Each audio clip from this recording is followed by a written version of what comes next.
Now that the dust has settled on the 2024 election, we're taking stock of the changes in the electorate. Changed demographics made some parts of the election hard to predict. CTV's Mariah Jalad spoke with one group that's been defying expectations in politics. The 2024 presidential election was surprising to some Americans, with 43% of Latinos in the country electing Donald Trump. I spoke to some local Maryland Latino Republicans who are optimistic about the future of their party. It's been an exciting month for Juan Leo Salazar, the president of Maryland Latino Republicans. He's celebrating the election of Donald Trump. Being a Republican, to me and some of my members, is the right thing to help people. I mean, the Republican Party has changed so much. It's not like before. People were saying, "Oh, only the rich can be a Republican. Only the ones that are up there can get ahead." And that's not so. Nowadays, we all need to work together. We all need to try to get along, and that's one thing that Mr. Trump is going to be doing. Latino voters turned out en masse to vote for Republicans down the ballot. 43% of Latinos voted for Trump, including 48% of Latino men.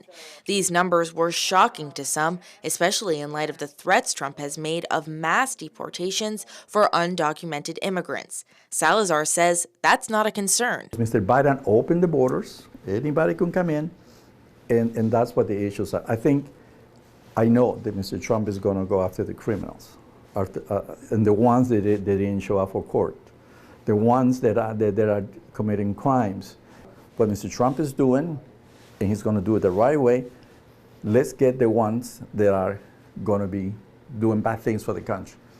Already, Mr. Trump has said, if you go to school, college, if you go to 2-year college, junior college, if you go to university for 4 years, or if you're a professional, you will get your visa right away.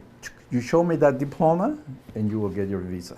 Salazar is an immigrant himself. His experience with the immigration process was smooth. I was born in Peru. I'm Latino born. But I came here in the late 60s. My whole family came. The same old story. Your dad comes here to work at the embassy, and you stay. In those days, things that were so easy, just to go to the embassy. The United States Embassy in Peru says, I need 4 visas, 5 visas, oh, no problem here. Nowadays, things have changed. Nowadays, things are so different and so hard. He says the border under President Joe Biden has been too relaxed, even for those claiming political asylum. And I can sympathize with if I see a lady with 2 kids, that's a different ballgame. That's a different story. I can sympathize with that. But when I see a guy who's really built and he seems like he can take care of himself, and he tells you, oh, they shut my house, oh, they're going after me. But prove it. There gotta be some papers. And sorting the criminals from those honestly seeking asylum isn't a concern for Salazar either. We can ID the bad guys. In Maryland, we can ID the bad guys. All you have to do is just go to Langley Park. They're there, some of them. For decades, Langley Park has had one of the highest Hispanic populations in the state. And for years, officials have taken note of an increase in undocumented immigrants. Since the 90s, it's been common to see Hispanic day laborers waiting at Langley Park Plaza. We didn't used to see this during the Trump administration in the past, when he was president for his first term, the 4 years. People used to have work.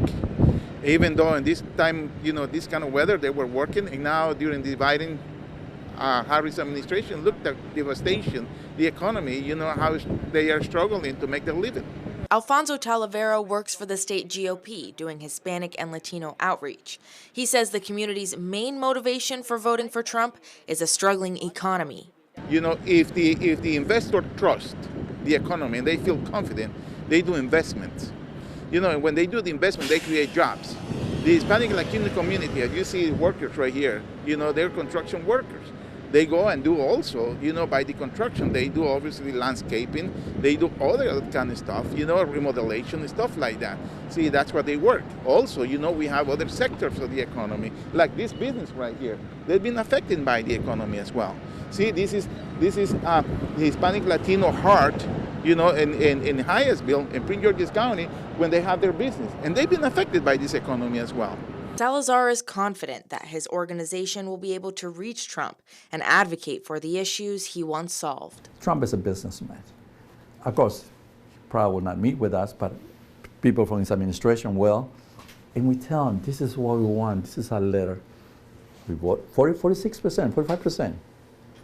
We need to get solved, and I think he will.